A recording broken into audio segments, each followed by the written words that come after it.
Hare Rama,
Krishna, Krishna Krishna, Hare Hare.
Hare Krishna Prabhu.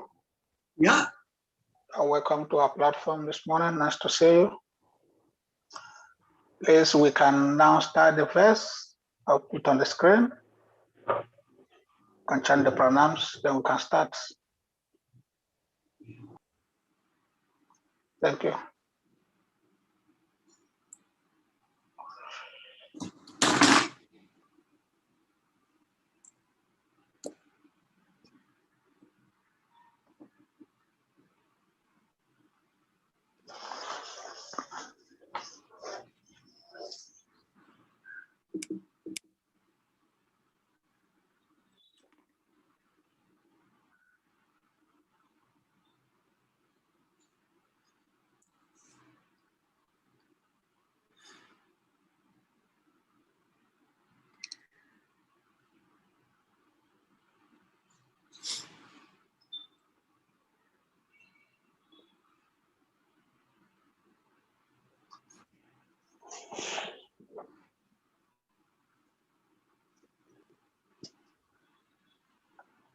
Okay, Prabhu, thank you. Can start now. Hare Krishna.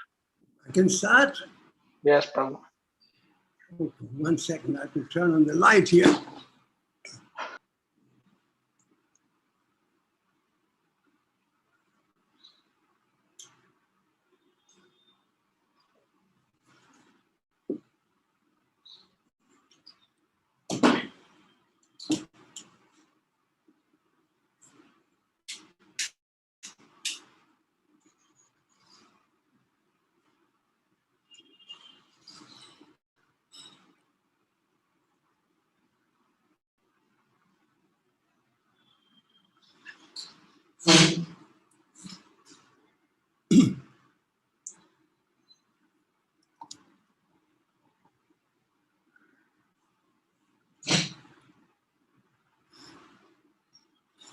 So, should I go? Yes. Okay. Yes, we can start. Okay. Om Namo Bhagavate Vasudevaya. Om Namo Bhagavate Vasudevaya. Om Namo Bhagavate Vasudevaya. Shall I read the verse? I don't hear you. Yes, Prabhu. Go on. Tata asadyatarasa darunam gautami sutam baban da marsha tam rakshaha pasum rasa naya yataha. Arjuna was his eyes blazing in anger like two red balls of copper. Dexterously arrested the son of Gautama with ropes like an animal. Purport.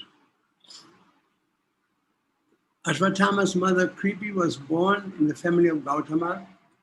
The significant point of this sloka is that Ashwatthama was caught and bound up with ropes like an animal. According to Sridhar Swami, Arjuna was obliged to catch his son of Brahmana like an animal as part of his duty, dharma. This is suggestion by Sridhar Swami is also confirmed in the later statement of Sri Krishna.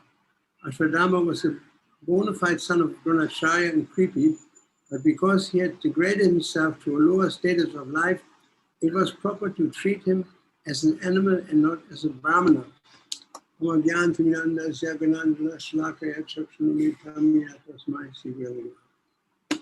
Chaitanya Manavishtam Stapitam in a Vitale Swayam Bhagaramayam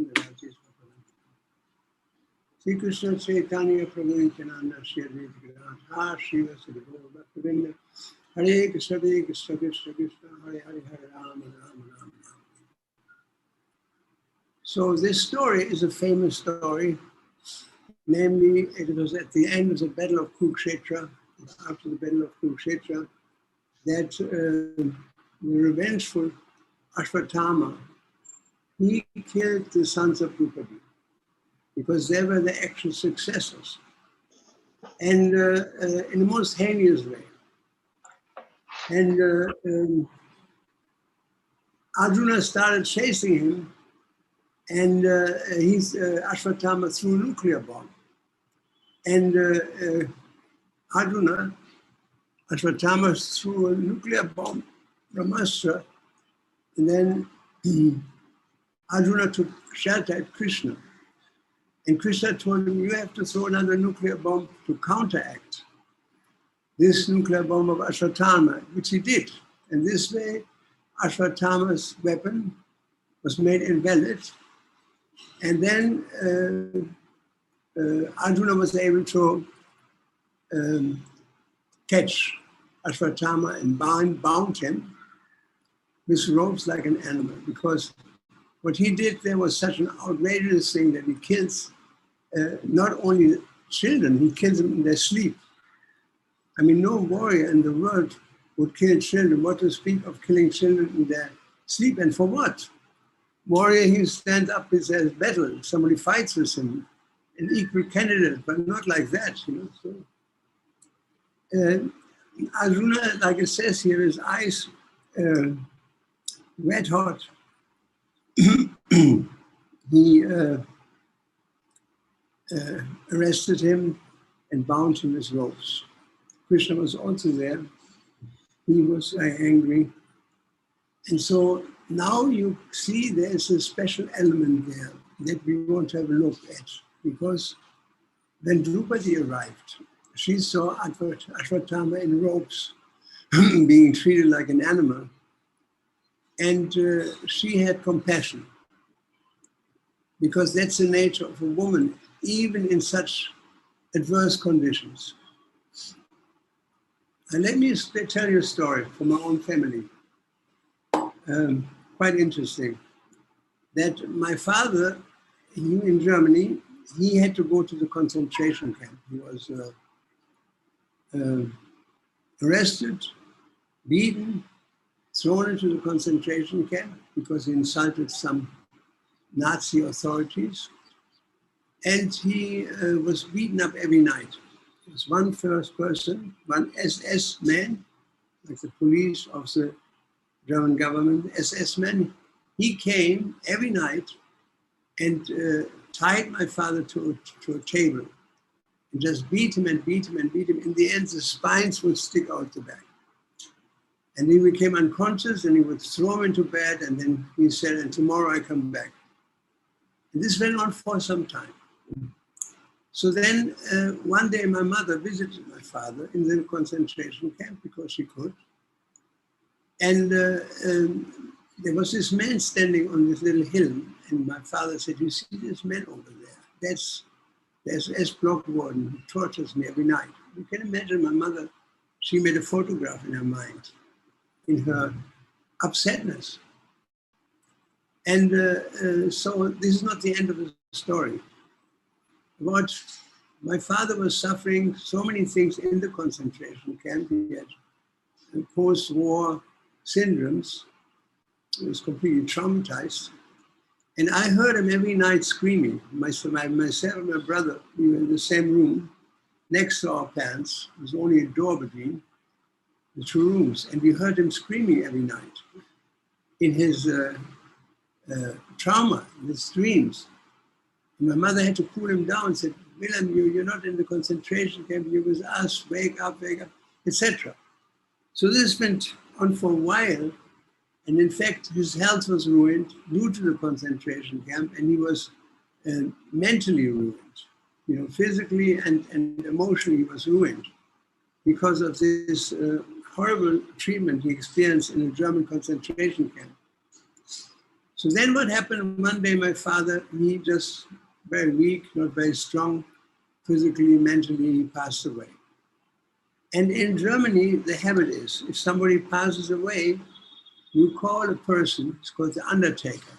He's a person who comes, he washes the body, dead body, he brings a coffin, he puts the body into the coffin and decorates the whole room with flowers, etc. for 3 days before he is buried. I mean, that's the custom of Christian religion. I was born in Catholic religion. And so the undertaker came, my mother was shopping, and when she came back, we told her, we said, is the undertaker come? He said, yes, he's upstairs. So my mother, she walked into the bathroom, and now comes the moment. And she looked at the face of the undertaker who was standing behind my father. His servant was holding my father, the dead body, rather. He was washing from the back and looked right into the face of my mother. And my mother screamed, and she fell on the ground unconscious. And we heard this, my brother and myself. We ran upstairs and we saw my mother lying on the ground. And then we brought her into her bedroom, and we put water on her face, and she came back and said, my God, my God, my God, my God. And it came out that the undertaker was the same SS man that tortured her 15 years ago in the concentration camp. So it's a similar situation in one sense, the agony that in our case, it turned into anger. I mean, we are boys, we were happy to have the men in our hand, practically speaking. And we came to the conclusion that we're gonna kill him. I mean, our blood was boiling. Man, And then my mother said, no, don't touch him.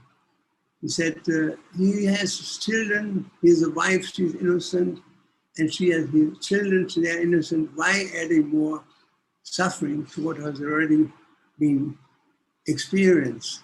Let him go. He has to make this up with God. And so I'm telling you this story because it's a very important element there, that men have their qualities, very important to lead and to manage things, and women have another quality. It is, they're very compassionate, they're very loving with their children, and so, I mean, if I would ask my father, can I eat a chocolate? My father would say, eat a carrot, it's more healthy.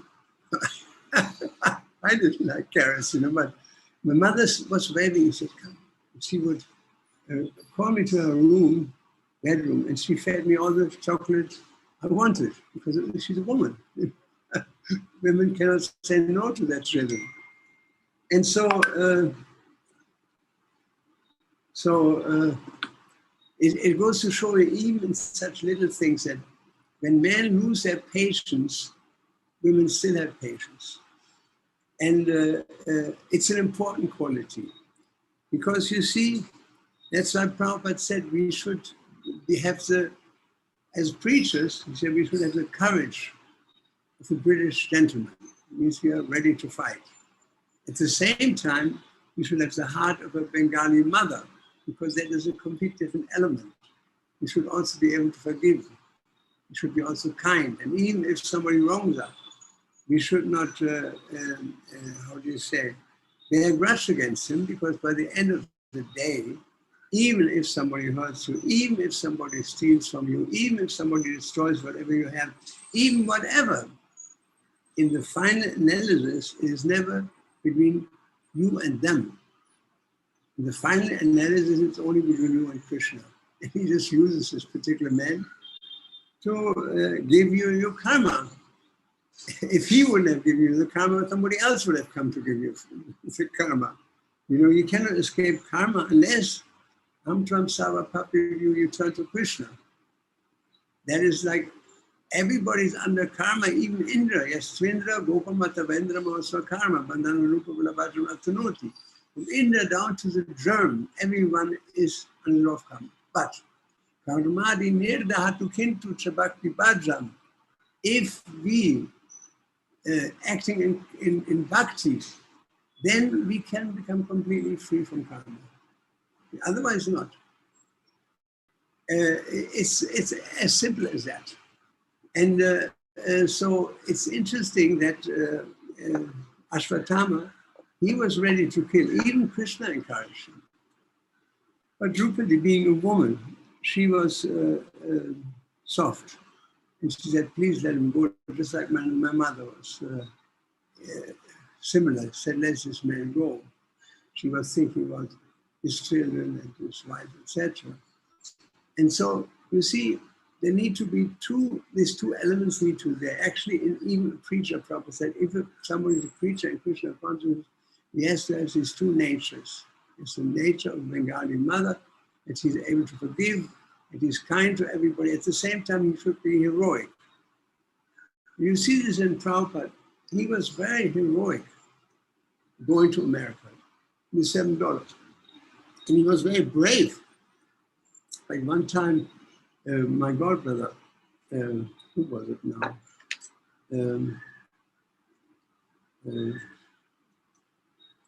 I think it was Ranshaw. My godbrother Ranshaw was a very old godbrother in England.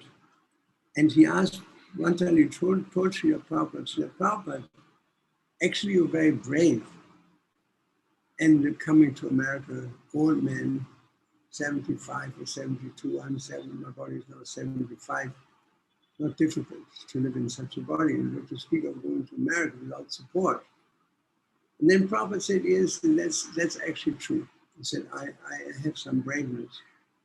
And so then Rancho said, Srila Prabhupada, have you a situation where you're very brave? And Prabhupada said, yes. When I was a young man, student, I was a Gandhian. I followed Gandhi. We all know that. And so, as a student, we were standing at the Victoria Memorial. Victoria Memorial was celebrating Victoria, the Queen of England at that time. And they built a gigantic memorial for her in Calcutta. So these boys, young boys, 19, 20 years old, college boys, they stood in front of this memorial. And somebody in the group said, somebody should go up there and hoist the Indian national flag.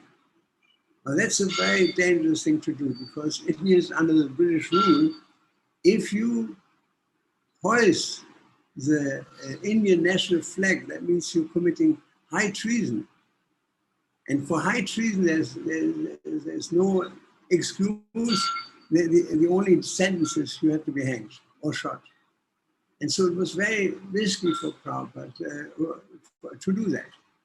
And so Prabhupada said to the person who came up with this idea, so you're going to go up there? You're going to do it? I mean, you brought it up, the question, somebody should be you then, isn't it? And to say, all right, I'm not going to do it. So Prabhupada said, all right, I do it. And so Prabhupada, he went, there was a bamboo scaffolding still around the monument, scaffolding like they have in India, you may have seen, they use bamboo rods. And Prabhupada climbed up the bamboo rods. The building was in construction all the way to the top. And he hoisted the Indian national flag. This was something very, very brave to do. Very brave. If some British would have seen him, some soldier or some, they would have on the spot executed him. Without a question. It wouldn't even have gone to the judge. They would have shot him or hanged him or right on the scaffolding, you know. Very risky. But Krishna protected Prabhupada, and so Prabhupada came down and said, it was done. You see, man has to be courageous. He has to be ready to fight. I mean, in Krishna consciousness, I also went through a whole situation where I had to fight. I could tell you a whole bunch of stories in this regard, but I don't want to get into that. So, and on the other side, he has to be very kind. Like sometimes you see people are very strong, but they can be very impersonal. You know, they're not only harsh to themselves, they're also harsh to others. And sometimes a young devotee suffers because some older devotee, he may be very strong devotee, but he can be very harsh. Example is when Muni Moti, she went between the rows of the demons and the demigods, and she looked at everyone and she realized one person may be very, how do you say, very educated, but he's very puffed up. Another one, he is very beautiful, but he's dumb. And another one, he is very powerful, and he is very merciless. And another one is, so she went to all the different characters. She could immediately see their qualities, and she realized that I can only, if I want to have a husband, I can only have Krishna as my husband.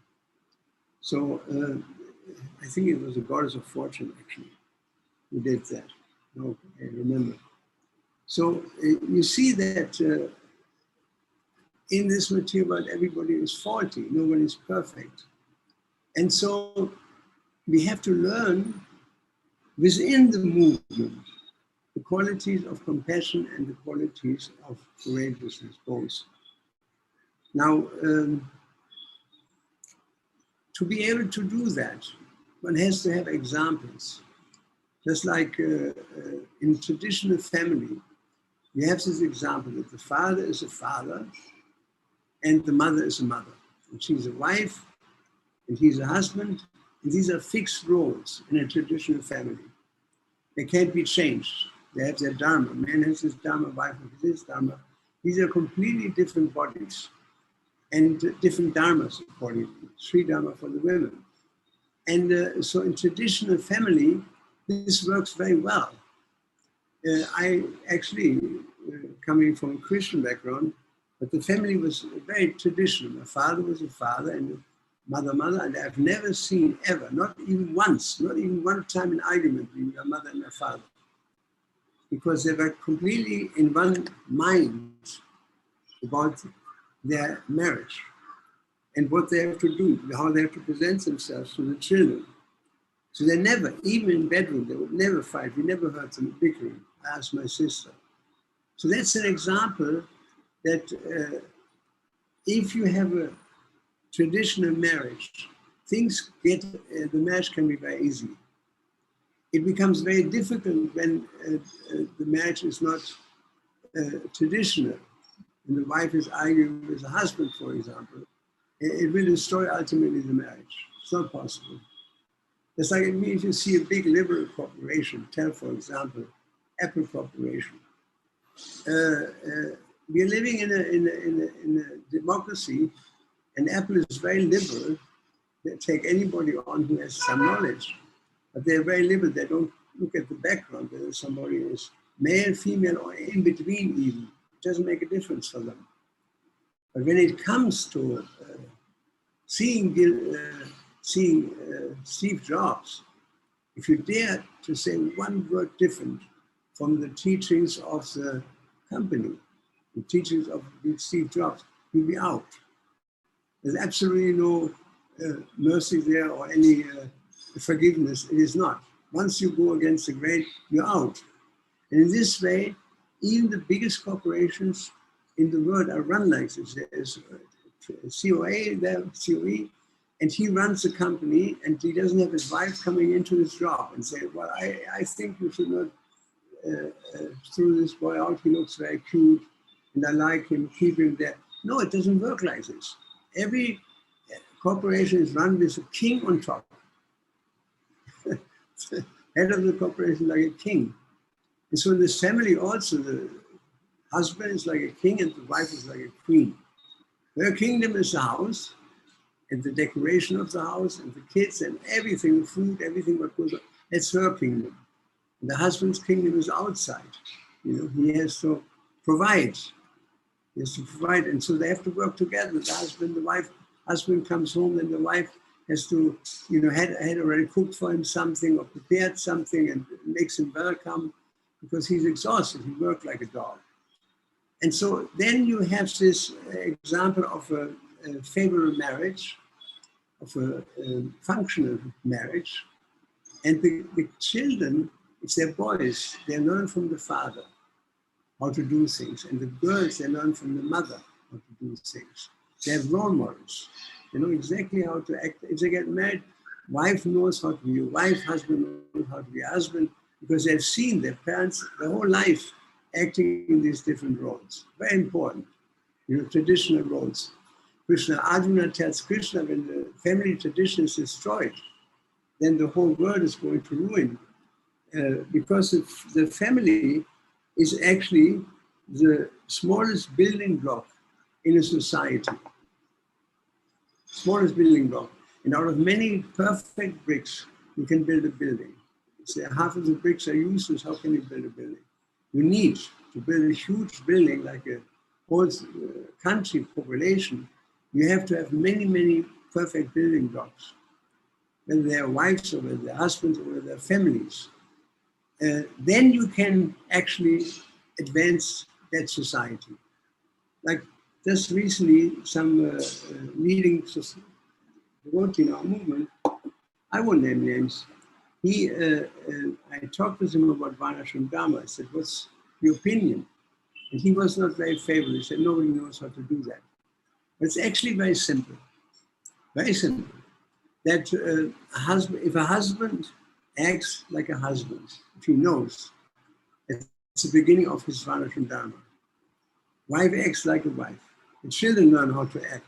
Varnashram Dharma starts with you and me. It's not something that has to come from the top. Everybody has to understand in what Varna I am by nature and in what ashram I am. And then act accordingly, whether as a householder, as a wife, as a husband, or whatever. Varnashram Dharma will come about. It cannot be dictated from the top or administered from the top like a pill. It is that everybody has to play his role in this society according to Varnashram. Then you have Varnashram Dharma automatically there. It's a matter of the individual beginning to understand this. Varnashram Dharma is very easy to practice if people understand that they have to take a particular role in society, a particular role in the family, etc. Then Varnashram Dharma is very easy. So you need these two elements in the family, going back to the family situation. Like you need the kindness of a woman, even in such situation, a stressful situation. And you need the courageousness of a husband to defend the family or ultimately the country. These two elements must be there and they have to be contained. Not contained, they have to be maintained in every sane society. I mean, I see in America, this is not there at all. Or rarely, maybe in the Mormon community, they're very family-oriented communities, and we don't have this equal gender kind of propaganda in the Mormon community. They don't allow it.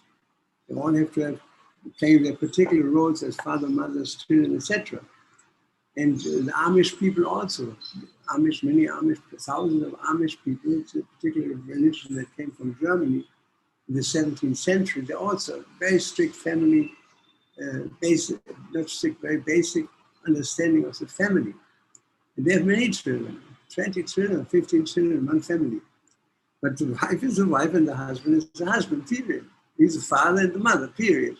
This is how that works. In this way, you have peace in the house. Otherwise, it is impossible. It's impossible. It's like a Pandit even goes so far to say that one should leave, as one leaves a leaky boat, that means a boat that has a hole in it. You should not use it for traveling because you may drown in the middle of the river. As one should never enter a boat, a leaky boat.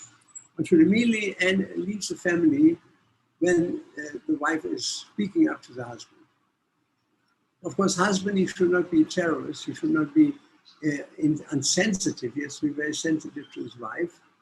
At the same time, he is running the family.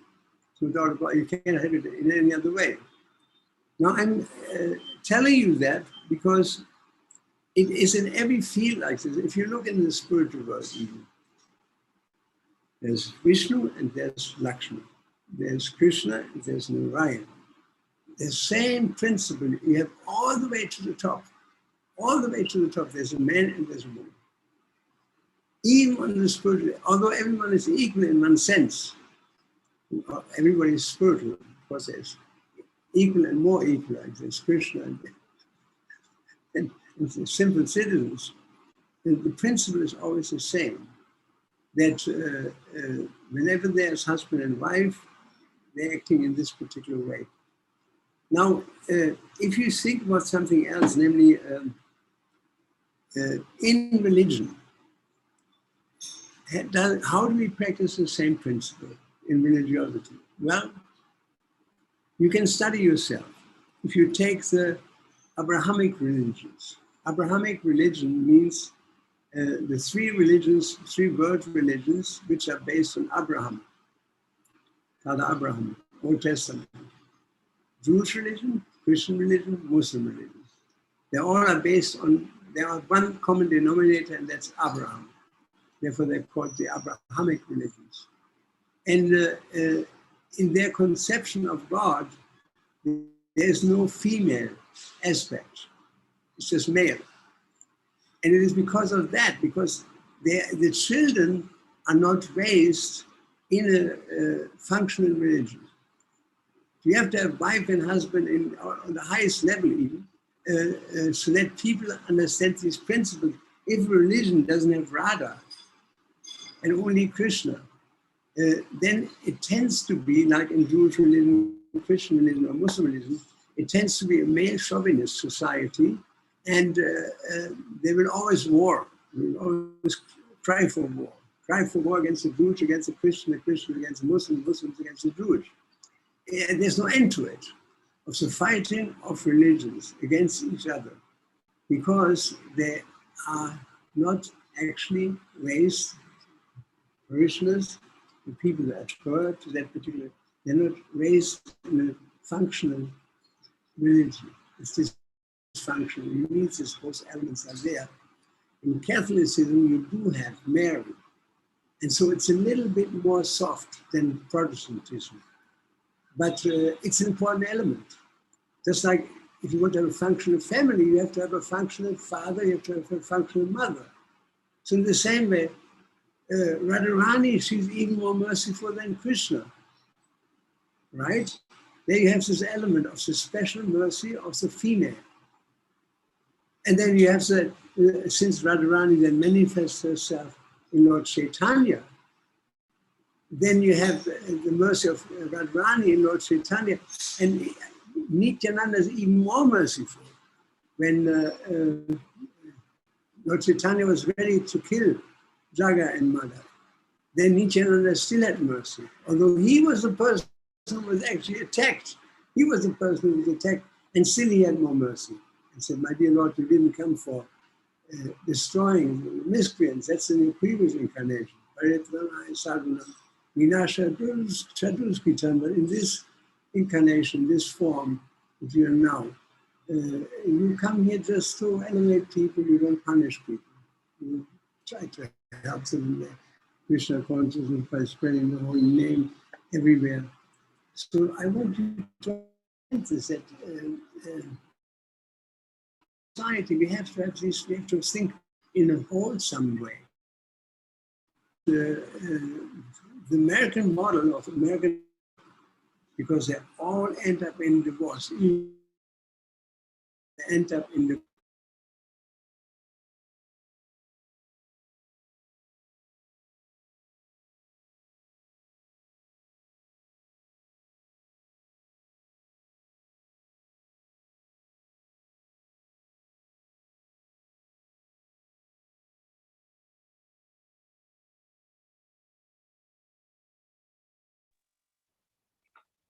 Oh, Prabhu is having network problems, so we have to hold on.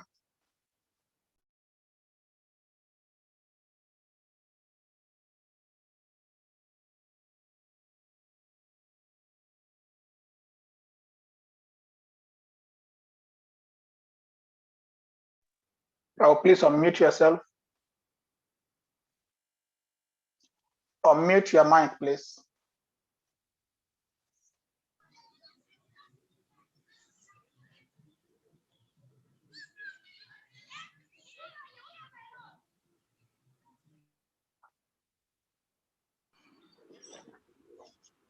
Hare Krishna? Krishna Prabhu, yes, it's okay now. Okay, so you see how out of such a verse, there's so much content there actually, if you look for it. It goes right down in the family. That's the special mercy or extra mercy of Drupadi. That is in the mother.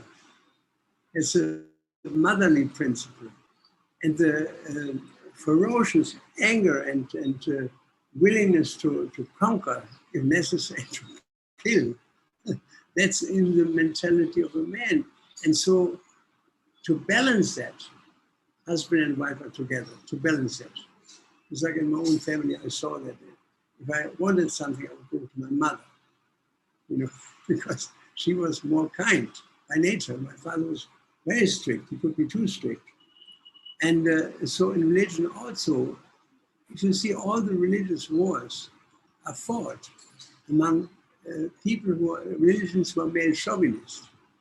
India, how many people were killed in India? Anybody has an idea? By Muslim invaders. 100 million people lost their life. India has never ever led a war in the name of religion. Never. Even if people would exploit India, even if people would steal from India, even if people would crucify India, and still India didn't stand up to fight, because it's not the nature. So this theme is not there in our movement, then both has to be there, but then missing. It's like we had sometimes cases in the past where children were suffering in Gurukul. And so it's because they were all boys, they were all male people who were running the Gurukul. And so it would have been much better if, say, on the highest level of our society, and maybe there should be some women who are just taking care of this, not a regional authority, but an authority, family, minister for family, minister for children, minister for all these caring kind of minister for the old people. The women, old cows, they should be protected. These are the four classes that need to be protected: old people, children, women, and cows. So for that, it's very good to have women involved because they are they're more mother. We need the motherly aspect. But as far as running things is concerned, running a temple or zone or whatever, it is not very practical. It's not very. It's a male activity by nature. And we can learn this from this story here, from Ashwatthama. We can learn it from our own common sense. And if you were born in a more traditional family, you know exactly how that works. You were a witness of that. I was a witness of that. I think in Africa, things are still more civilized in that sense, that mother is mother, father is a father. Whereas particularly in Western countries, the further you go to the West, the more undermined is Varnashram Dharma, the more undermined is the position of men, the position of women, etc. And this is not very good, the won't result. So I thought I should talk up to here, and I would be interested from your side if you have a question to that. Thank you, Prabhu, for your nice class. I have some questions. In the course of your lecture, you mentioned that traditional marriages helps the society to be peaceful. So my question is, as devotees, is it advisable for devotees to follow their traditional marriages or Vedic marriages? Because Vedic marriage is not everybody's traditional way of getting married. Yeah, it's for me that's pretty obvious. I remember, I give you an example. We had a marriage. We have an island. Krishna temple in Ireland is an island in the middle of a lake. Very beautiful, extremely beautiful. And there was a marriage. invited congregation. There were 800 people came that drove for 2.5 hours from Belfast to participate. And my wife said, she was in India sometimes, she said, then we have to hire a horse for the marriage. So I hired a horse. And so the horse arrived, and the husband and the wife, they were not married yet. They were sitting behind the stage. And the husband's wife said, I would like to ride this horse. And I said, Mataji, actually, it is impossible. The husband rides on a horse on this day of marriage. He comes with a horse riding into the arena, in the fire arena. And she walks behind or beside him. And she said, no, this is not going to happen. He said, you ride on this horse, otherwise it won't be a marriage. He was so strong. And I tried to negotiate, husband tried to negotiate. So then finally they agreed they should both ride on the horse. And then the horse keeper said, you will break the back of that poor animal. It's not going to happen. And then finally, there was no conclusion. And then the Indian priest came. And he said, but Mr. Prithu Das, people are already waiting. The Havan is already starting. What happened? And I said to her that the wife wants to sit on the horse. And he said, that's impossible. That's not our culture. I said, well, you should tell her that. I tried to tell her that for the last half an hour. And so we had to give in. And the wife drove into the fire sacrifice, like sitting on this horse like the Maharani of Udaipur. And this poor man walked beside, he was completely embarrassed and smashed and walked beside. And the Indians were holding each other, looking at each other. They didn't know what to say. It was such a scandal for them, And the Indian doctor came to me and said, this marriage cannot work. I said, why? Why do you say that? He said, because she doesn't know how to be a wife. The wife doesn't know how to be a wife, the marriage will break. He said, 100%. And it was like that. They stick together for some time, and then they broke up. Because that's, the scene is set. Men, they have a particular role to play, and they have different nature. If you're a woman in generally, you talk to her emotions. You talk to a man, you talk to his ego. It's just the nature how it's made. The bodies are made. And so in this mixture, it is a woman who has to give in and cooperate with the husband, not the other way around. That's the only way how a marriage can work. And you can see this if you have traditional marriage, automatically it is like that. That doesn't mean that the wife is slaved at all. He takes care of her, he gives her whatever she needs. And at the same time, she lets him go on with his business. And there's no uncertainty about these different roles that are played in this marriage. And therefore the marriage naturally works, because the roles are very clear. Thank you, Prabhu. And you mentioned about the Abrahamic religion, which is Abrahamic religion, which we say is the Christianity, Jewish, and Islam.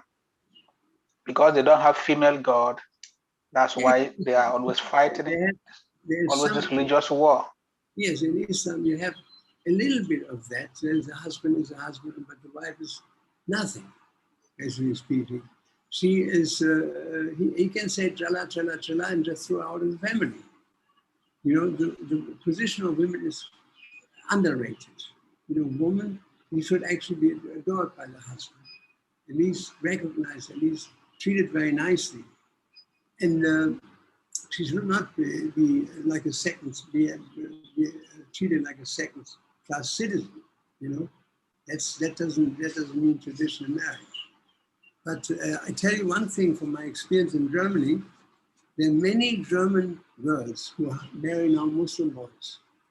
For the simple reason that they say, if I marry a German boy, he gives me one child and then he runs away. And I know girls that went to 2-3 husbands. They had children from everyone, and every time the husband runs away. And so that doesn't happen in Muslim community. And many, like even our temple president in one town in Germany, She's a lady. And actually she's married to a Muslim husband before she joined the movement, because she knew there's shelter there. And in the same way, there's another girl in the same town. She also married a Muslim husband before she came to the Hare Krishna movement. And it's a trend that sometimes we think we have to be modern. But actually, people want, by the end of the day, they want a traditional marriage, and the husband don't feel well if it's an American marriage. You know, they don't feel happy about it. They can't act like that. You know, they feel stifled. And particularly, a man cannot, how do you say, he cannot protect a woman. He cannot protect a wife if she's argumentative. It's not possible. It's like a king. If you want to work with a king, you want his protection, you have to submit to him. Like all the kings of India had to submit to the emperor, right? Then the emperor can protect them. So competition means, at least among men, you just hit them on the nose. There's war between men all the time. And but in civilized setting, women play the part of women, men play the part of men, and this way there can be harmony. This is actually ordained by God, this Varnashram Dharma system. Varnashrama Vivagasha Svanushitasya Dharmasya Samsiri Hari Toshanam. We have to play these roles to please Krishna. Like even Krishna is completely transcendental, we know that. Even when he is in the material world, he plays a traditional role. He is going down to Yudhishthira, he is embracing Arjuna like an equal, and he accepts obeisance from Nakula and Sahadev. So even Krishna himself, and he says in Bhagavad Gita, if I wouldn't play my role, the whole world, it's very important to understand, you know. That's why I'm so stressing that Varnashram Dharma is not rocket science. It's actually very simple. But if you don't want to do that, if you have your preference that I may be a girl, but I want to live like a man, as an example, then they can't understand Varnashram Dharma. You know, and that's the reason why many people can't understand Varnashram Dharma in our movement, because they have no role models in their own family. And women don't know how to be women, and men don't know how to be men. They want to, that nature should be that he should protect the wife. He cannot protect his wife because he's always bickering with him, right? So my question is, if Varnashram Dharma is so simple, why didn't Srila Prabhupada simply go through Varnashram Dharma to establish ISKCON? Very simple, because he knows that his disciples will rebel. And Prabhupada initiated the first initiation of Brahmins in Boston. Satsarumach writes it in his Lilamrita, I can read it, that the women were rebelling against that they were not initiated into Brahmins. And so Brahmananda himself, who was there, he was one of the initiates, and he was Prabhupada's servant.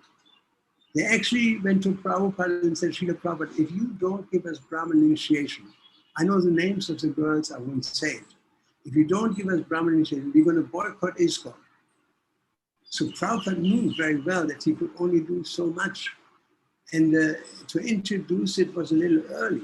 You know, he saw that in due course of time, ISKCON becomes more mature, he was hoping. And that, as he said to us, the children of our children will become pure devotees. For them, it is very easy. That one time Prabhupada said that ISKCON is like a lotus flower. And Brahmananda asked him, why you say that? He said, well, you have a lotus flower. She comes out of the dirt and gradually comes to the surface, and then she opens up. It becomes very beautiful. And he said, in the same way, Prabhupada said, ISKCON will blossom in due course of time. It will take some time, take generation, 2 generations, even 3, till ISKCON will blossom. Because Lord Chaitanya predicted in every Grama. That takes some time of maturity also of the members of ISKCON. And since we do not come from a traditional culture in general, therefore it will take some time to establish these by the insight of the practitioners, by the insight of the practitioners. If the practitioners are unwilling to take on a role as a traditional person in a family, for example, you will never have some Varnashram Dharma. It's a personal decision. I give you an example, story. There was a boy who was, a father was watching television. The boy made a lot of noise. He was running here, running there, and father was disturbed. So finally, the father took a magazine, opened it up. In the middle, there was a map, the world map with an airline flying here and there. Ripped it out, took a scissors, cut it into many pieces, and gave this map, pieces of the map to his son, and said, here's a piece of sellotape. You know what sellotape is? Sellotape. Take some sellotape, right? And glue the world together. The son came after 5 minutes and he said, Daddy, I got the world together. He said, how did you do that? You don't even know the world. He said, that's true, but on the other side there was a man.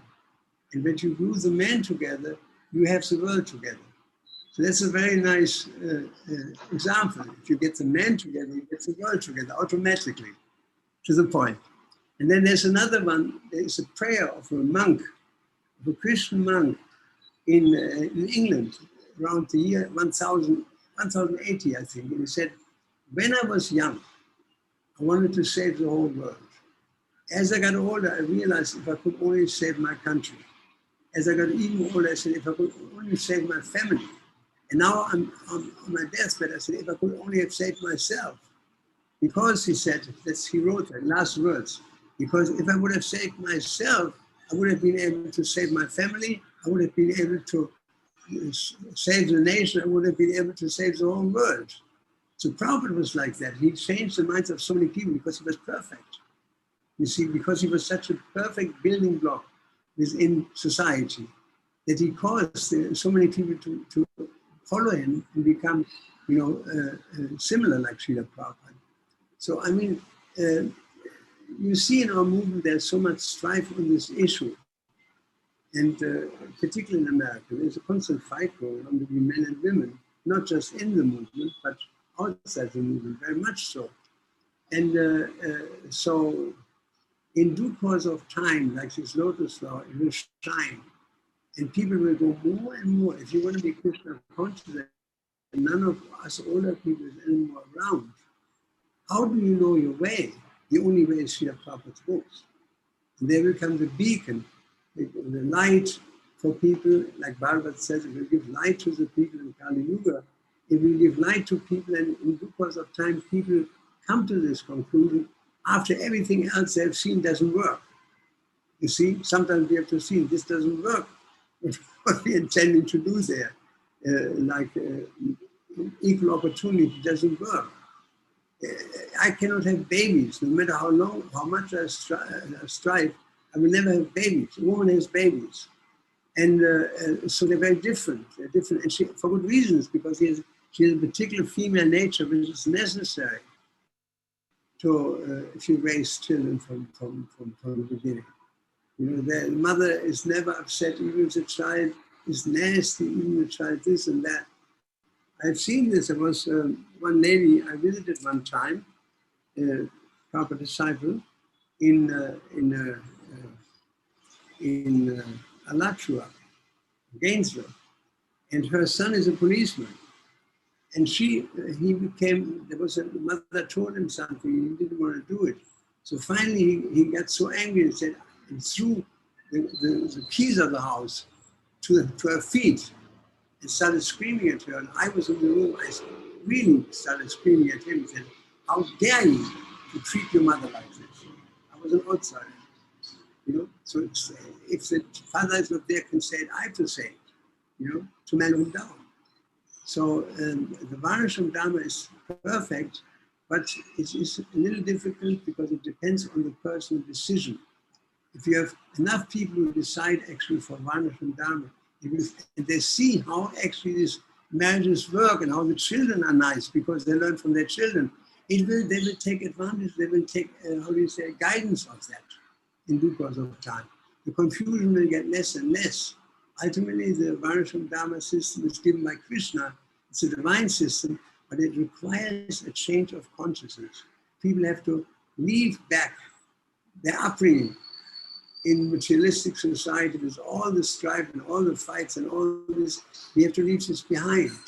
And we can by purification, and we can also by setting better examples of children who have the opportunity to do so. It's a gradual adjustment into the right direction. It's the tough one. Varnashram Dharma is something that has to grow slowly, you know. Otherwise, people will just walk away. You know, and Prabhupada was afraid of that. Okay, Prabhu, now that we know as a movement, when people want to get married, why don't we direct them to the traditional marriages? Why do we conduct Vedic wedding for devotees, even after Prabhupada have left? Why are we still doing Vedic to everybody from different parts of the world? Why don't we simply direct them to their respective traditional marriages? Yeah. And that works. And that works. Traditional marriage always works. That's what I'm saying. As a movement, why do we do Vedic wedding for people instead of traditional marriages? Why do we do Vedic? Like it's not working. And we see so many divorce in the movement. Why do we keep doing Vedic wedding for devotees instead of traditional marriage? That's my question. Well, you see, when Prabhupada came to America, Umapati, he was walking this Prabhupada. He told me one time, 1966, on the morning walk. And Prabhupada said, he said, what you say about women, Srila Prabhupada, will not be appreciated in the Western world, in America. And Prabhupada said, I will not change the truth for the Americans. That's what Prabhupada said. I'm not going to change the truth for the Americans. Truth is truth. What works and what not works is ultimately instituted by Krishna. And but people are not ready for that. You know, so it will take some time for, how do you say, antagonists who are sometimes very outspoken against Varnashram Dharma. I mean, I saw, ILS conference we had 2 years ago. There was one shop, do not mess up your life with Varnashram Dharma. I mean, you say this in the presence of Prabhupada, you dare to say that, and he would be angry with you, right? You can say this nowadays, but it's actually scandalous. How to mess up your life. No, how to mess not up your life of Varnashram Dharma. It's exactly the opposite. It's a way for society to become organized. Everybody understands his position and acts accordingly. And it is dangerous to follow somebody else's path. It's dangerous, you see? Therefore, it's important, and Krishna says this, it's important to act according to Varnashram. Very important. Then we can have a perfect society, and people will point to us as a guide. Just like, for example, who is the fastest growing church in America? It's a Mormon church, because they have family values. And I went to a Mormon temple in Munich, and I asked the elder there, very old man, I asked him, what happens when people want to introduce feminist values? He said, they have to leave the movement. We will not tolerate it. So they're very strict on that. And they're the fastest religion in America. So many young people, boys, girls, they want to have a marriage, that the husband wants to be in peace with his wife wants to be protected by the husband, that they can go on together and having a solid community for the rest of their life, rather than husband running away or whatever, So you're laughing, but this is actually... Yeah, I'm laughing because actually in Africa, our traditional marriages is Varnashram Dharma instead of any religious practices. The whole of Africa, from where I come from, people prefer, even if you want to go to church wedding or religious wedding, you must first do your traditional marriage before any court wedding or religious wedding. I would go into the depths of Congo and go up the stream and stop in some villages, and as a sociologist, and study the families. You will always find traditional families, always. Wherever America comes with Coca-Cola, the managers are going to hell. Okay, we have another question from Sadev Prabhu. Sadev, please. Hare Krishna Prabhuji. Hi, Krishna. Let me say, thank you so much for the class. I have rather, I believe, a silly question. And the question is, we understand Krishna is the source of all sources. He's the cause of all causes. It seems you haven't had time hearing me. I'll turn off my video. I was saying that we understand Krishna is the cause of all causes. Yes. And when we look at the Krishna tree, the first expansion of Krishna is Lord Balaram. You were talking about the female aspect of God, where most religions do not have. Fortunately, we do have. So my question is, at what point does Radharani come into the picture? Because Krishna is the original source. So that means that Radharani must have come from Krishna. But I haven't read at what point Radharani came out of Krishna as Krishna's expansion. I don't know exactly, but I know that Krishna on one side expands himself as Balaram, on the other side as Radharani. I don't know how that works in a time schedule, but Krishna and Radharani are one. And since Krishna is eternal, Radharani is also eternal. So Radha and Krishna are always together. I don't think you can put a mundane or worldly time schedule on it. But you see, in this relationship between Krishna and Radharani, it's very clear who is who. It's very clear that Radharani, she sometimes cries and then Krishna will give her everything. You know, just like if you say, even in a modern family, when the wife wants to have something from the husband, how does she get it?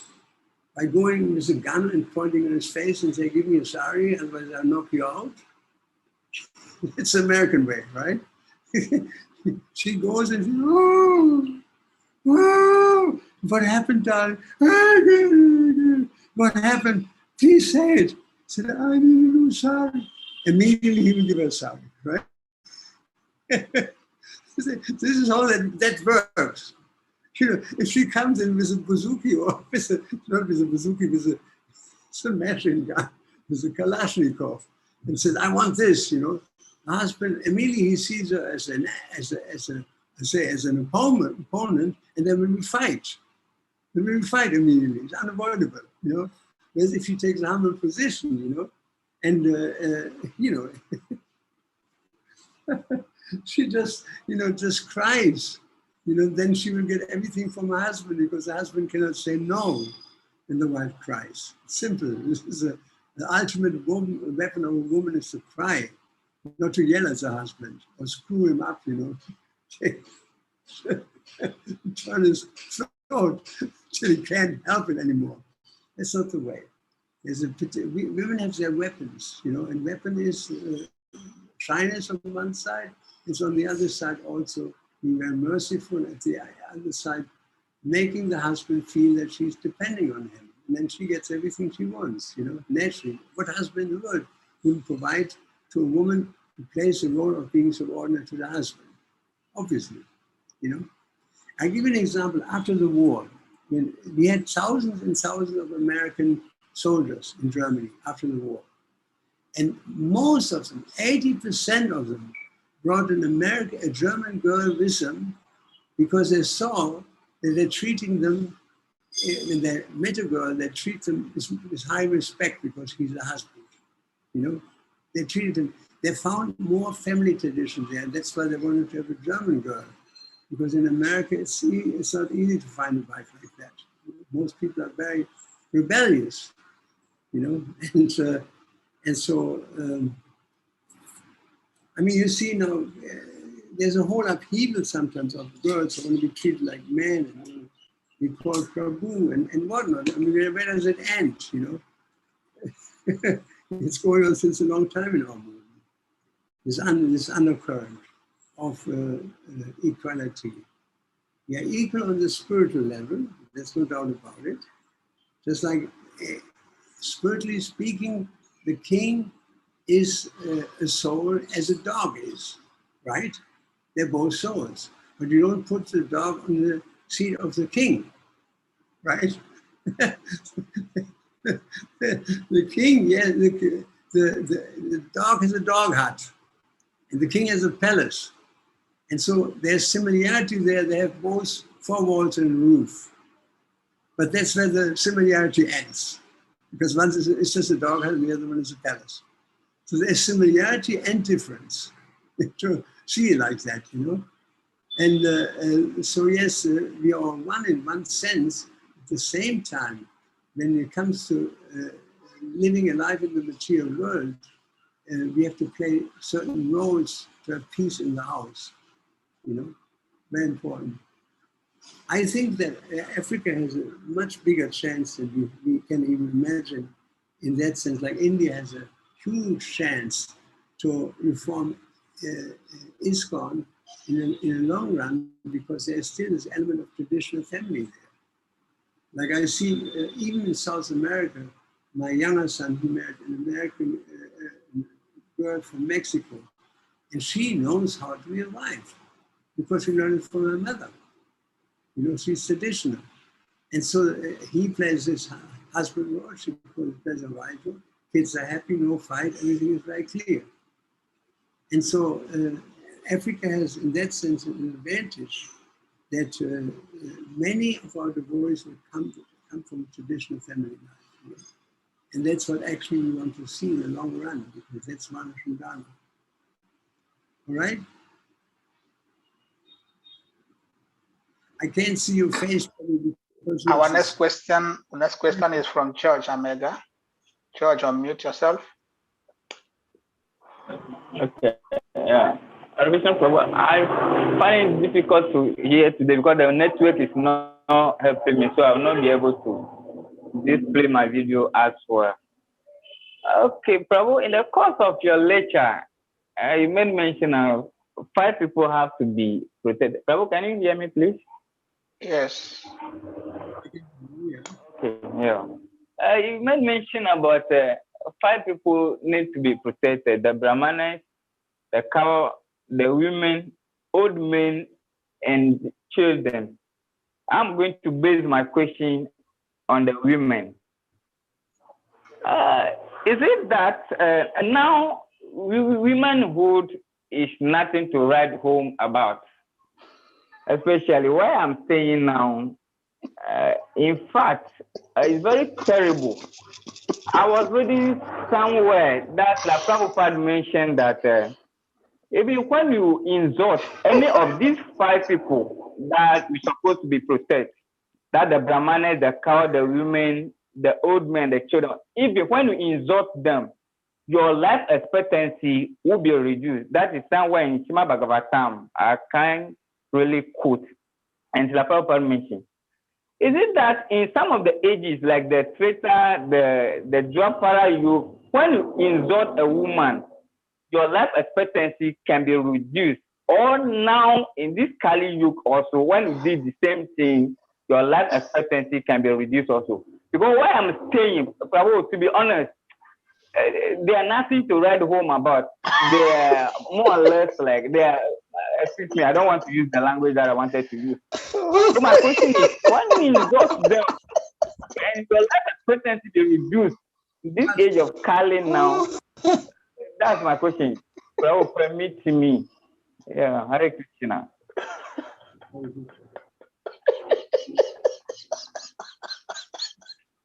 That was good. I mean, at least he says what he thinks, you know. So, what in essence, tell me one sentence, Prabhu.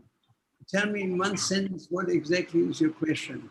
Okay, the question is in Treta Yuga, Dwapara Yuga, that when you got married, that your life expectancy reduced. Is it at that time or now in Kali Yuga?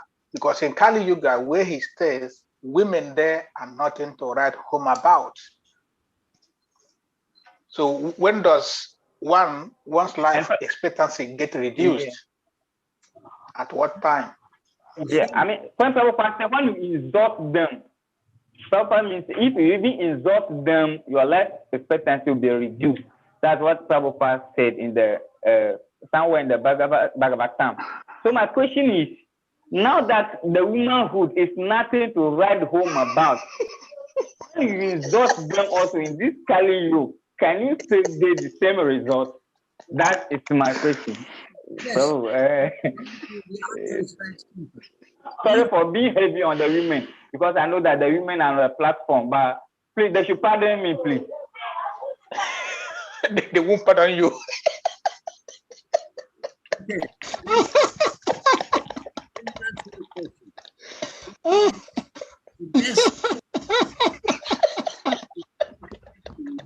Oh, Krishna. Some more Krishna conscious. Because the more we actually become spiritually enriched, the less we are interested in fighting on the material platform. You know, you see this whenever people become very rich spiritually, their interest in material affairs, in material fighting for predominance as men, as women, etc., it becomes less and less and less. It's ultimately a matter of advancing Krishna consciousness. That's what it is. You know, now there's so much lust, there's anger and greed there. What do you do? Well, the only thing is the holy name is the only cure. So we have these two elements there. That on one side, yes, people are what they are in different nations. They're different, and continents they're different, and but the chanting of the holy name is a universal medicine for all of us. It's a medicine which in due course of time brings us from Tamaguna to Sattvaguna, ultimately to Tamaguna to Rajaguna, and ultimately to Sattvaguna. And in Sattvaguna, things are much different. You know, the way even how people relate to each other. There's no so much competitorship like you have in Tamaguna, or even Rajaguna. You know, it's a matter of guna. We have this word like the mantra yoga vicharina bhakti yoga sevati. If he performs the devotional service, sagunan samatitya tan brahma bhuya kalpati, you transcend the modes of nature and come to the level of Brahman. You know, so that's why Prabhupada, he introduced this chanting first of all, and devotional service, all these things. And he knew that was the next step, that when people are sufficiently purified in mode of goodness, then it becomes easier for everybody to accept a particular role he's playing on the material platform. His mind is on the spiritual platform in the perfection. But on the material platform, he play any role necessary, you know. Like I had an argument with one of our ladies some years ago, and she was defending, practically speaking, an extreme feminist position. And I said to her, Mataji, this is not exactly what we heard from Srila Prabhupada, you know? And he said, well, I'm a soul. I said, you may be a soul, but so am I. Everybody is a soul, but we have to play different roles. He said, you just stick to your masculine role. That's what you want. She became very angry. He said, I am a soul like you. And I said, and that's why you're so angry, right? Because you said, on the platform of transcendence, right? You see, that's the point right there, you know, that, what can I say? You know? It will take us some time, you know, but you guys, you know, we have to get this right, you know, at least in our brains, you know, and that's why I indicated to you before. I think Africa has an advantage there, you know, because traditional families are just more in place than over there, you know. Lord Chaitanya also used to say that the more you go to the west, the crazier people are. But he was not talking about Gujarat, you know, which is on the western border of England, of the Indian continent. There's Gujarat. It's not that the people in Gujarat are crazier, but you go then into the Muslim world, and you come into the European world, and ultimately end up in Berkeley, California. where nothing is normal anymore, you know? Prabhu, thank you for your answer. I have a comment on George Amega's question, maybe to help him a bit. Prabhupada did not say really getting married reduces a man's lifespan. But what he said is when you release your semen, each time you release a semen, it reduces your lifespan. So you should be faithful to one woman and not have thousands of women. Because the more you release your semen around, the more you are reducing your life expectancy as a man. Yeah. So don't condemn a woman. Getting married doesn't reduce your lifespan, but being unfaithful, messing around with women is what reduces your lifespan. I hope this helps you. Our next question is from Ganga Pasha. Krishna Prabhu, I think that is not what Judge Ameka was saying. He was saying it that Sri Prabhupada says, if you insult, so that's what he's asking. And he's saying that in today's world, the women are not as faithful as in the bygone ages. So does the same rule apply in this age? That was his question, if I understood him clearly. Yeah, Ganga Prasad has something to say. Ganga, please. I agree, I agree. I mean, there has to be mutual respect there. Still, Hare Krishna. The king has to respect the citizen, but still is king. And so the husband has to respect the wife, but he's still the husband, and vice versa, That a lot of these unrest we have in ISKCON is because the men became very exploitive and just played their part in the tensions we have sometimes in our movement among men and women, particularly in the first generation. I mean, I have seen with my own eyes that one sannyasi came to our temple and he says that to women in one lecture openly. They said, you are here simply to take our man away. And he even used heavy words, so women started crying. And then I was surprised. 2 months later, he fell down from his sannyas. He fell down from his sannyas because he was offensive. You see, there are spirit souls like you and me, and we have to respect between other people in nature. At the same time, we shouldn't be confused that everybody in this material world has to play a certain role. Mutual respect, however, roles you have to play. Right? Thank you, Prabhu. Ganga Prasad, please. Hare Krishna Prabhuji, Dandava Pranam. This accept my humble obeisances. All glories to Guru and Goranga. All glories to Prabhupada. I need a little bit of your input to address this very gender issue. It is sensitive, and like you spoke about the sannyasi now, it has reactions also. There's consequence of speaking derogatorily about women. Yeah. I want you to help us advise us. The women in ISKCON are special breed. Why? When Mahaprabhu was defining or asked who is a Vaishnava, he went on and said, even one who chants the holy name once. So the women in ISKCON are special women, and we should not speak about them derogatorily. The Kami is also, even though we can see differentiation between men and women, in the end, Eka Kale Ishwara Krishna. There's only one male. Every other person, including us who are thinking we are male, we're all female for Krishna's pleasure. So I think we need to help each other by proper education and identification so that we'll be mindful, because all the women on this platform now, I'm not sure what will be their emotional disposition and how much of astras they are radiating now. And if in a couple of days, the devotee who ask this question start finding problems, like you made mention of sannyasi, it will not be unexpected. So I want you to do a little bit of addressing of this gender issue. Thank you, Prabhu. Yes. If you actually read Srila Prabhupada's books, you will come to the conclusion of Varnashram Dharma, that there are different roles to be played. for peace in the family, for peace in the society, for peace. There are different roles. And that's actually the issue I try to address. It is not a matter of establishing one's personal superiority or being more intelligent than anybody else. It's a matter of, without any passion, clearly define what the roles are to be played in society to be happy. And we cannot deny that. We cannot wishy-washy say, well, everybody's the same, let's not talk about it.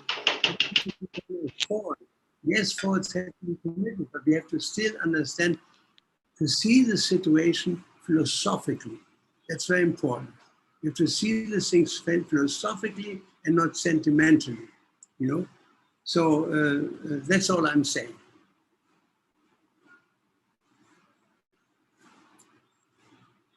So where do we go from here, Prabhu? Salika Prabhu has a question or comment. Salika, please. On mute. Hare Krishna. Yeah. Thank you, Ganga Prasad Prabhu, for your input there. I just wanted to make some short comment on George Amega's question, and I think it is important to just clear the head so that there is no misunderstanding. The only place Prabhupada, first let me talk about where Prabhupada mentioned relationship with the woman, and in the Srimad Bhagavatam, because he was specifically talking about Srimad Bhagavatam, and in the whole of the Srimad Bhagavatam, where women and duration of life reduction was directly mentioned, was in the 4th canto of Srimad Bhagavatam, in the story of King Puranjana, 4th canto, chapter 27, text number 3. And I will read that.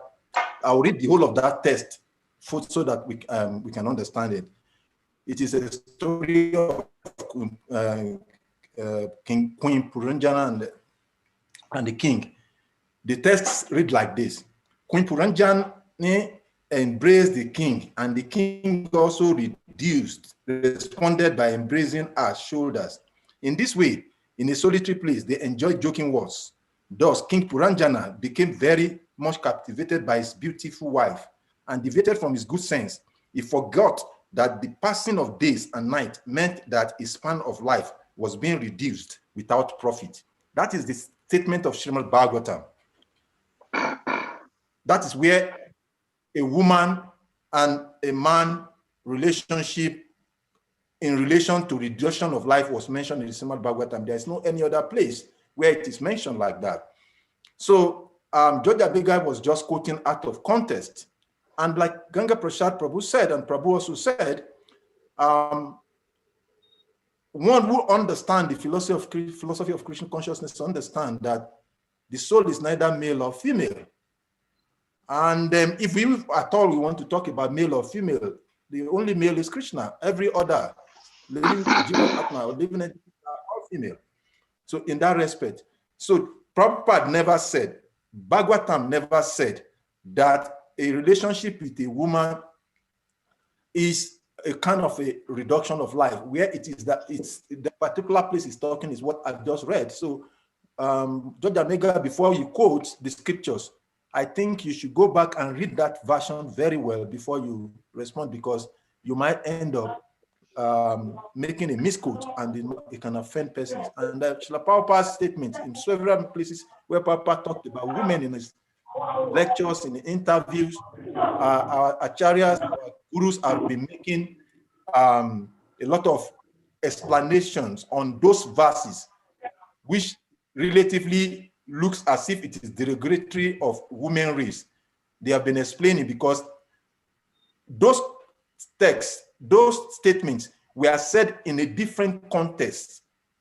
So when we take the context out of the content, it becomes a completely rasabas. It represents the system. We represent the philosophy. So most of the people that quote about Srila Prabhupada sometimes most quote out of the content of the context in which Prabhupada speaks. So that's what I wanted to contribute. Thank you. Thank you, Prabhu. Our next question or comments from Rasalila Prayer. Rasalila, please. One thing I wanted to say, We're coming, Prabhu. Somebody want to ask a question. Then you can conclude. If you actually were to study what Srila Prabhupada said over the years in terms of male-women relationships, marriage, etc., I cannot deny that. I can't say, well, it doesn't exist. Prabhupada was very strong. He was asked, when a marriage breaks, whose fault it is? Whose fault? What is your opinion? Whose fault is when, according to Srila Prabhupada? And who to blame? And Prabhupada said, mostly the woman is to be blamed because she doesn't play her role properly. If she would, the husband would be as soft as butter. And she could turn him around on a little finger if she would play her role right, you know? So, I mean, I'm not interested in any kind of predominance or in any kind of, you know, it's complete. I'm beyond that. I'm an old man. What do I want? But I know that it is important for everybody to understand what is his particular role, particularly in a future society, to have a healthy society. And therefore, in a healthy society, the relationship between women and men is very clear. It's not the same, they're very different, and everybody has his dharma, everybody has his duty. And when we learn this from childhood, because we see the example in our parents, we live in a very peaceful international society for Krishna consciousness, you know? But if people don't respect their role, if the men don't act properly and the women want to be men themselves, you know, how will you ever have peace in the house? I mean, we had peace in our house, in my own family house, because there was never an argument. My mother played a very female role, and my father played a very male role. And there was mutual acceptance, there was very clear relationships, there was never an argument. They were working together in different capacities. And that's what the main thrust of my lecture is, that we have to have traditional values. And the values you have to take from Vedic scriptures, and you look through all Vedic scriptures, that Kunti was a highly elevated, saintly woman, but she played the role of a woman. You know, she was she has a very self-realized soul. And she said, women don't understand anything. She understood very well, but she didn't compete with a man for running for president, or running for government. She didn't, you know? So that's something we have to learn. It's a very important ingredient that everybody has to understand, who am I in the Varnashram system, and then act accordingly. If you ask any highly advanced devotee in India, and you ask them, what is the role of a man? What is the role of a woman? They will explain you in 5 minutes the whole thing. Based on Shastra, it's not based on our emotions, what we think, my opinion, your opinion. It has nothing to do with opinion. It has to do with what Krishna says. What Krishna says we accept, and everything outside we cannot accept. And Krishna speaks very clearly. I give you an example. Let me just find it to you. Very instructive. Krishna is instructing the gopis. There's a situation there. Can I read it to you? Give me a second.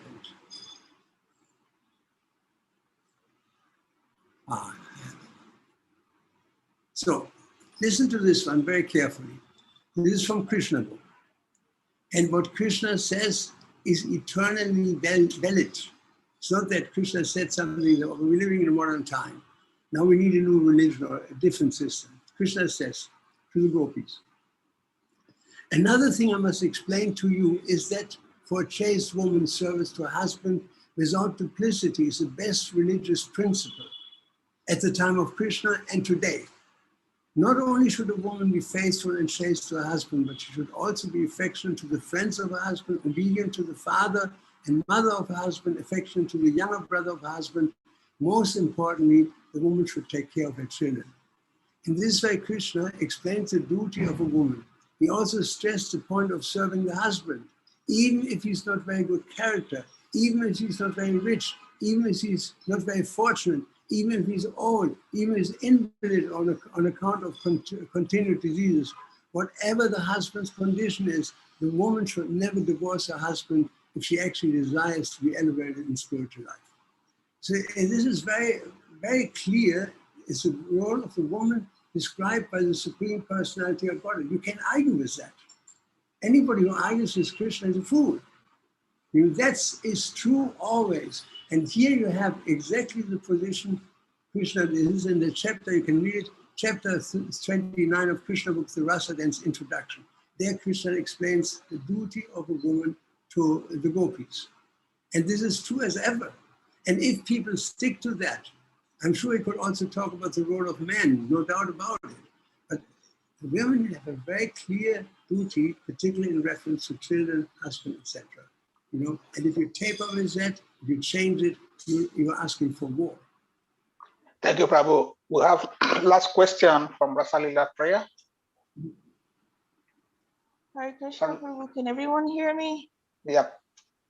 Hare Krishna Prabhu, thank you so much for the lecture. This topic is probably a bit more politicized in the sense of, you know, women's right. My question is, in the age of Kali Yuga, where we see that men abuse women, usurp them, you know, do not protect them. And then we see where also in the scriptures where the demigods approached Mother Bhumi to plead with Lord Vishnu, with Krishna, to assist with the situation of demons taking over. So, at which point in the Sastras, at which point in the Vedas does it come to the defense of women being abused? Because then what I see is, especially in this age of Kali Yuga, women are forced to take on a role of a man, you know, to protect their children, to go out to work, to pretty much be the father and mother at the same time. So how can we balance these two? Thank you. Hare Krishna. There's no question of balancing. This is a truth, but the fact is we may encounter situations where this is not a very good marriage. You know, the husband may be a terrorist, he may be a bad husband, the girl can't take it anymore, he's not willing to maintain the family.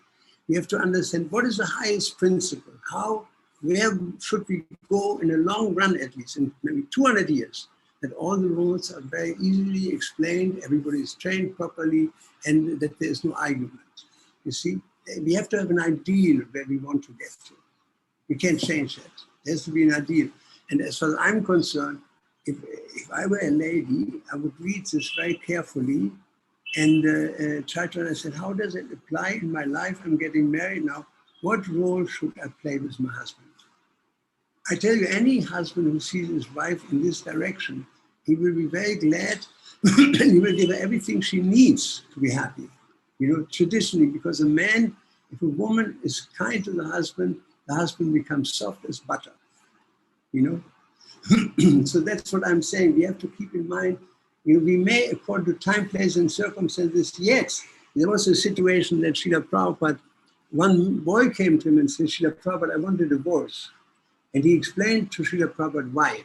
And Prabhupada said, you can't have a divorce. So he said, Srila Prabhupada, I have to have a divorce. And then Prabhupada said, then you should have a divorce. And then Hari Sori, he asked Prabhupada after that, why did you say that? I mean, you say normally it shouldn't be divorced.